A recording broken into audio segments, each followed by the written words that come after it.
Your reaction to this? I mean, is it a big surprise? You've been on the Intelligence Committee for a number of years. Your role there, no doubt, will continue, but... Wilkie's right. I mean, all countries sort of do this with each other, but I just appeal to our Indonesian friends on a non-partisan basis that should look at the broad spectrum of Australia's engagement with Indonesia, which is very productive for both of our countries, and I appeal to them not to get overwrought about these allegations. And I just say, Mr Snowden's causing fights between America and Germany, between Australia and Indonesia.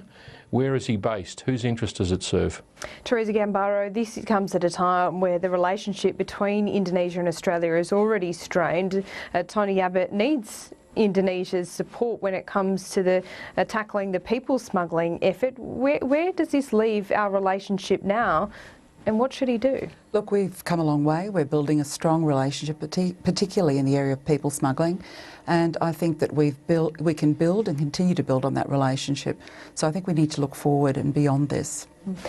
Michael Danby, does it concern you that one of the most secure parts of our Defence Force, the Defence Signals Directorate, can have these documents go into the hands of Edward Snowden, a whistleblower? This was in the form of a slideshow presentation.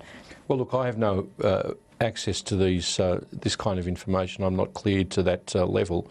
So it's therefore very disturbing if these documents are accurate, that they're sort of made public by a sort of rogue individual who's not doing it apparently for high purpose. I mean, what interest does it serve for Australia or democracy in Indonesia for these documents to be revealed? I just think he's disturbing relations between friendly countries, and I wish he hadn't been a rogue agent who was allowed to escape to Russia. Teresa Gambaro, do we need to perhaps rethink some of our own security protocols here if a document out of the Defence Signals Directorate can fall into the hands of someone like Edward Snowden? Look, I don't know the full aspects of the particular incident that we're talking about. There really does need to be an investigation as to how this has happened, and we need to see just what's gone wrong here. And I don't really want to comment until we look into it much further. Okay, fair enough.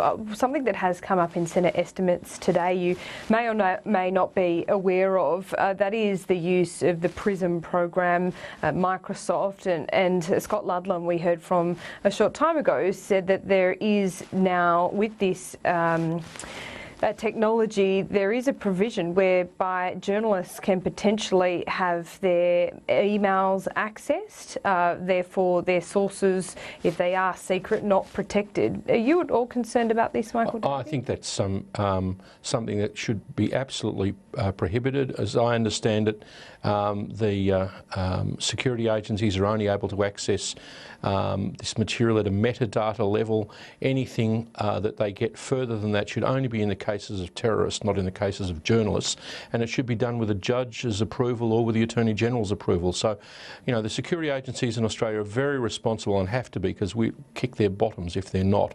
But they shouldn't be monitoring journalists. They should only be going after the bad guys. Okay, Teresa Gambaro, this is not just journalists, this is MPs as well who use this program. It's a very worrying trend, and we've got to be very, very cautious, and we've got to ensure that you know, people's integrity, their conversations are you know, and matters of absolute privacy are kept just that way.